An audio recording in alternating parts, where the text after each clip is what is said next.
En 1913, Argentina estaba entre los 10 países con mayor ingreso por habitante del mundo. No estoy hablando de América Latina, estoy hablando del mundo. Buenos Aires era comparada con París. Los diarios europeos hablaban de este país como uno de los destinos más prometedores del planeta. Y llegaban barcos cargados de inmigrantes, italianos, españoles, alemanes, polacos, que cruzaban el océano porque acá veían algo que en sus propios países no les podían ofrecer. Sin embargo, hoy, a 113 años después, Argentina tiene una inflación que en los últimos años llegó a más del 200% anual. Decenas de miles de profesionales emigrando cada año e incluso llegó a tener a la mitad de la población bajo la línea de pobreza. La pregunta que quiero responder hoy no es quién tiene la culpa, porque esa pregunta sinceramente tiene demasiados candidatos y muy pocas respuestas. La pregunta real que me hice cuando empecé a investigar esto es otra. ¿Qué tiene que pasar en un país para que en 100 años pase de estar de entre los más ricos del mundo a donde está hoy? Porque no fue un terremoto, no fue una catástrofe, no fue una sequía, no fue una guerra. Fue algo mucho más difícil de ver genuinamente y mucho más difícil de resolver. Para entender desde dónde cayó Argentina, primero debemos ver qué fue.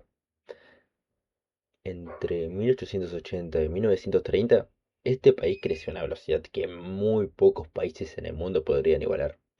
El motor fue simple, ¿eh? Tierra fértil, demanda global de alimentos, mucha mano de obra inmigrante dispuesta a trabajar. Argentina era uno de los principales exportadores mundiales de carne y trigo. El puerto de Buenos Aires era uno de los más activos del hemisferio sur. Los ferrocarriles cubrían gran parte del territorio nacional y la inversión extranjera llegaba en cantidades enormes. Y acá está el gráfico que más me impactó cuando lo encontré. Esta línea es Argentina, esta otra es Australia, ambos hacia 1900. Las dos están casi en el mismo punto. Dos países jóvenes, grandes territorios, recursos naturales, inmigración masiva. Pero mira lo que pasó después. Hoy, Australia tiene un ingreso por habitante que casi quintuplica el de Argentina. Dos países que arrancaron prácticamente similares. Eso no es coincidencia ni una tragedia natural. Ahora, antes de seguir, voy a decir algo importante. La Argentina desde el principio del siglo XX tampoco era un paraíso. Había desigualdad enorme, los inmigrantes que llegaban muchas veces terminaban en conventillos en el centro de Buenos Aires sin las condiciones más dignas. El modelo de esa época beneficiaba principalmente a una élite terrateniente que acaparaba la riqueza generada por el campo. Lo digo porque si no, el análisis quedaría incompleto. No éramos perfectos, éramos ricos. Y las dos cosas pueden ser ciertas al mismo tiempo. Lo que sí es claro es que el potencial existía, el capital humano existía, los recursos existían. ¿Qué pasó? En 1929 la economía mundial colapsó. La Gran Depresión destruyó el comercio internacional. Los precios de las materias primas se desplomaron y Argentina, que dependía casi completamente de exportar al mundo, se vio afectada directamente. Eso fue un shock externo. Eso no fue culpa de nadie. Pero lo que vino después sí, fue una decisión. El 6 de septiembre de 1930, por primera vez desde la organización nacional, un golpe de Estado derrocó al presidente constitucional argentino. Era José Félix Uriburu. No duró mucho, pero lo que inauguró ese día fue algo que duró décadas. La ruptura sistemática del orden institucional cada vez que la situación se ponía difícil. Entre 1930 y 1983, Argentina tuvo 6 golpes de Estado, 6 interrupciones de la democracia en 50 años. Cada vez que los militares llegaban al poder prometían orden y estabilidad. Cada vez que se iban dejaron deudas, conflictos sin resolver y una economía mucho más frágil que antes. Pero hay algo que pasó en los años 30 que poca gente menciona cuando habla del declive argentino. y creo que es igual de importante. Ante la caída del comercio mundial, Argentina tomó una decisión lógica para la época. Si no podemos exportar, vamos a producir todo lo que podemos internamente. Cerramos las importaciones, protegemos la industria local y nos abastecemos solos. Eso se llamó sustitución de importaciones. Y en el corto plazo tiene sentido. El problema es lo que pasa cuando esa medida de emergencia se convierte en un modelo permanente. Seguramente esto te suena. Imagina que mañana te prohíben comprar cualquier producto, ropa del exterior. Las empresas de ropa locales empiezan a crecer. ¿Por qué? Porque no tienen competencia. Bien, pero si nunca están expuestas a competir, nunca tienen realmente incentivos para mejorar, nunca tienen incentivos para producir tan bien como para vender afuera. Entonces dependes del mercado interno. Nunca generas los dólares que necesitas para importar lo que no podés producir. Y es un ciclo que no se rompe nunca. Argentina tomó una decisión de emergencia. Y la emergencia, al parecer, duró décadas. El 17 de octubre de 1945 pasó algo que nadie del establishment político argentino esperaba. Decenas de miles de trabajadores, obreros industriales, empleados, gente de barrio marcharon hacia la Plaza de Mayo para pedir la liberación de un coronel preso, llamado Juan Domingo Perón. Y hay que entenderlo en contexto. La Argentina de los años 40 era un país donde los derechos laborales eran precarios, donde los sindicatos existían, pero con poco poder real. Perón, que llegó en un inicio con la dictadura militar surgida tras el golpe de 1943 como secretario de Trabajo, tenía algo concreto para ofrecerles: vacaciones pagas, aguinaldo, reconocimiento sindical y cobertura médica, entre otros derechos. Eso explica por qué fue popular, pero un gobierno también se mide por sus decisiones económicas. Y acá es donde la historia se complica. El modelo económico peronista tomó la lógica proteccionista de los años 30 y la profundizó. El Estado pasó a controlar el comercio exterior a través de una entidad llamada el IAPI. Los productores del campo vendían su producción al Estado a un precio fijo y el Estado exportaba al precio de mercado. La diferencia lo usaba el gobierno para financiar el gasto social y la industria. Mientras los precios internacionales de los alimentos estuvieron altos, que fue en los primeros años, el sistema funcionó. Pero cuando los precios cayeron, las reservas del Banco Central empezaron a derretirse.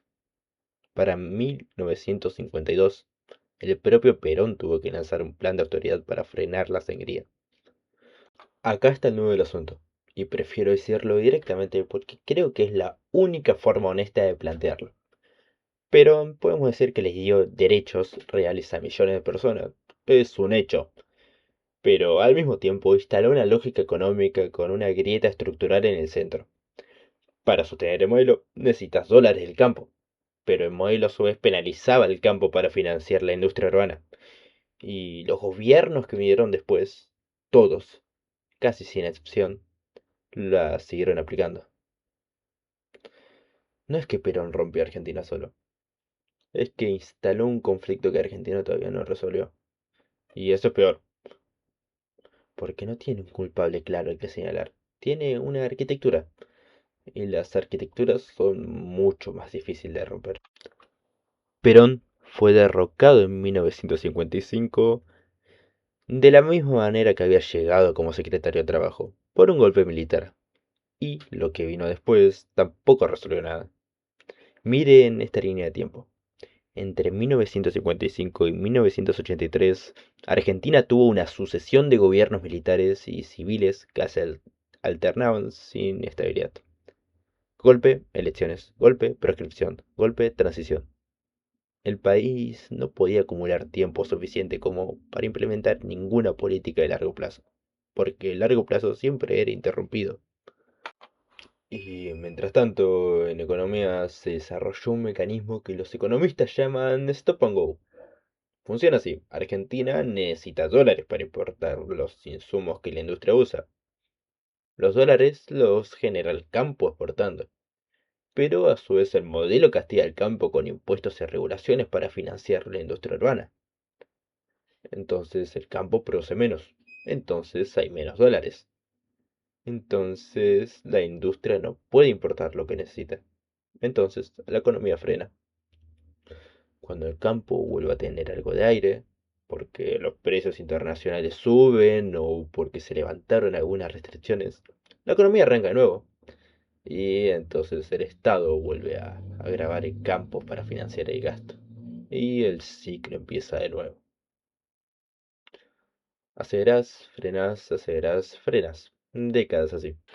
Mira este gráfico. Las subas y bajas de la economía argentina en este periodo comparadas con países que sí crecieron de forma más sostenida.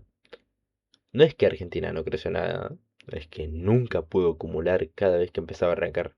Algo la cortaba. Y en 1976 pasó de nuevo.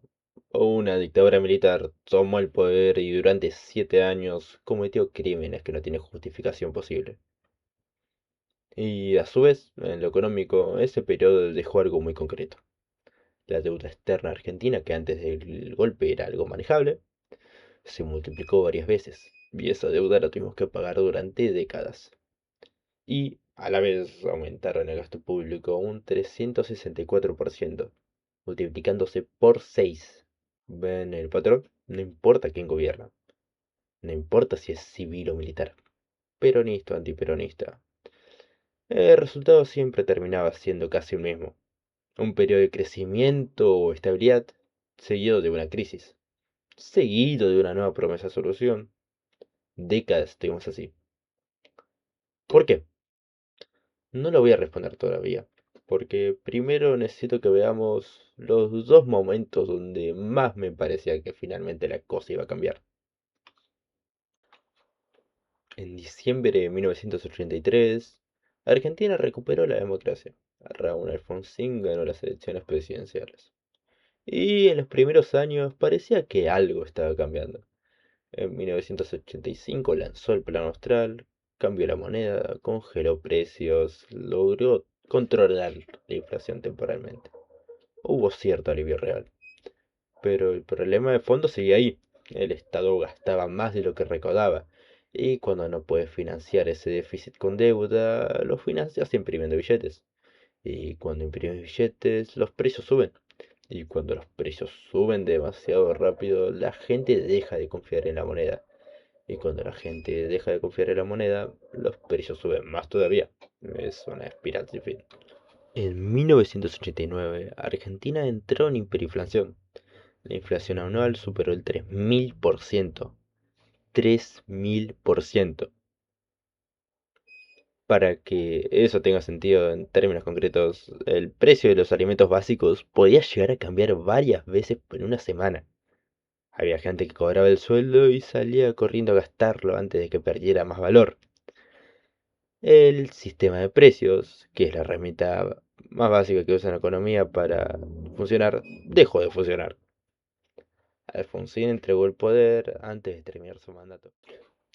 Un corte de pelo esculpido a viento norte, unas patillas tan afiladas que dividen al peronismo y una sonrisa capaz de venderte una Ferrari o pasajes a la estratosfera.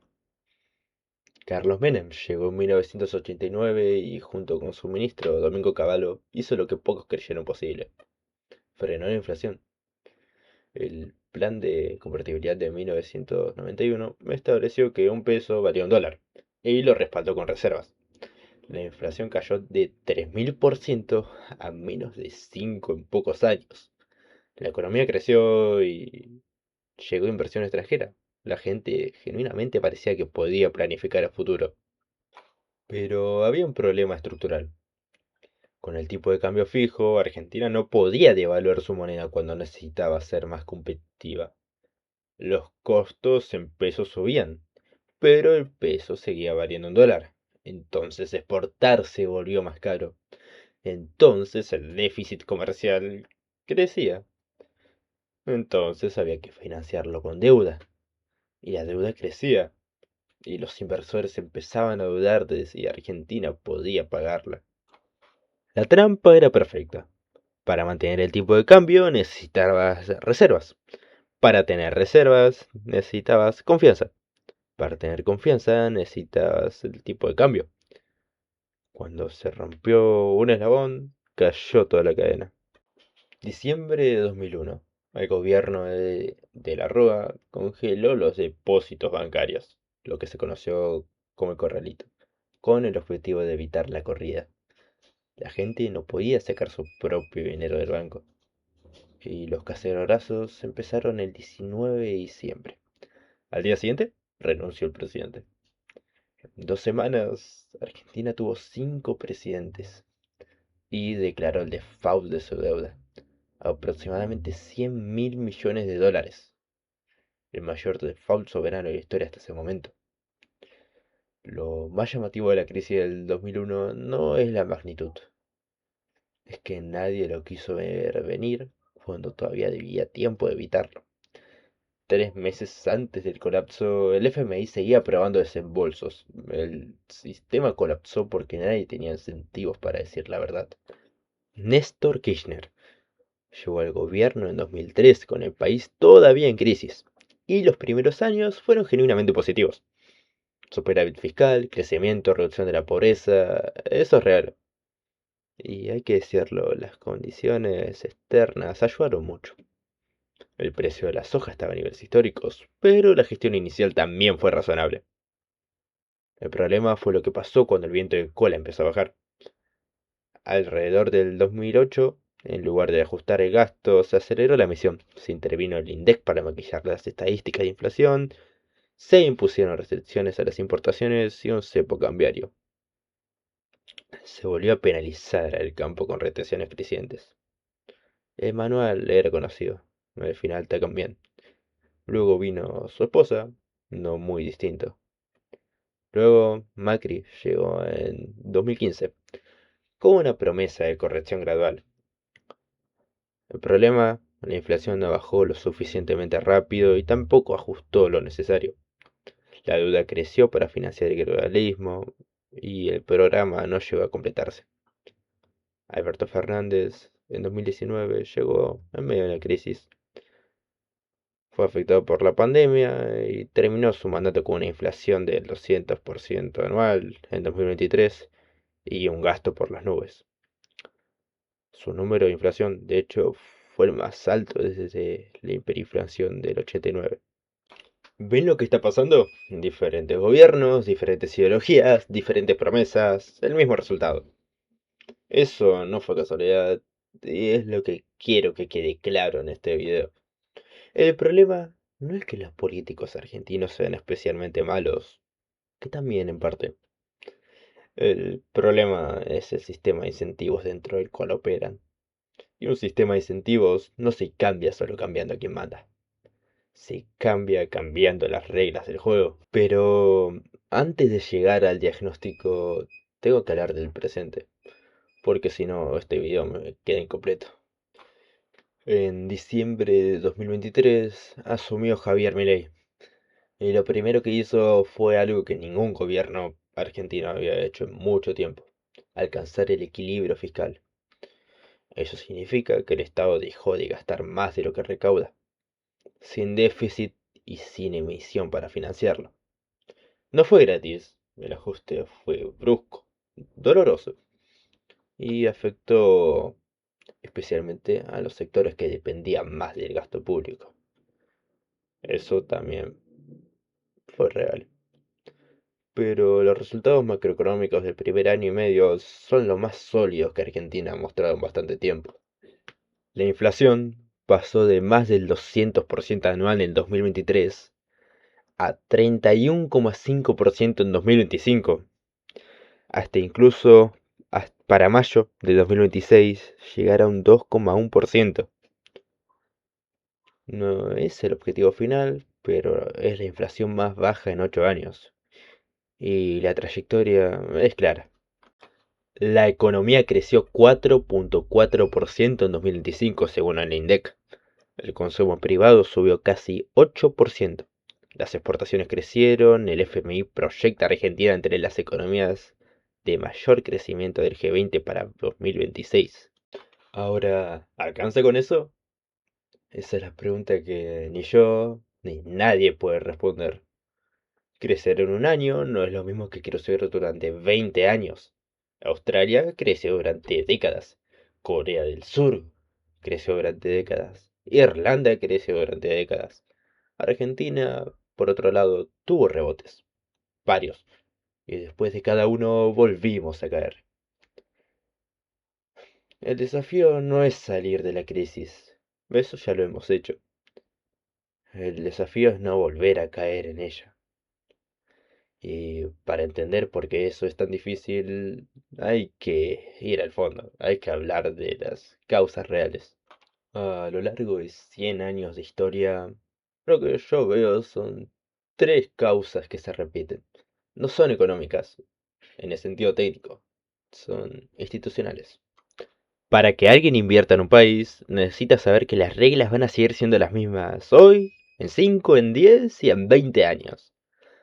Si hoy te conviene exportar, pero mañana te pueden poner una retención del 35% sin aviso alguno, no invertís en producción de largo plazo.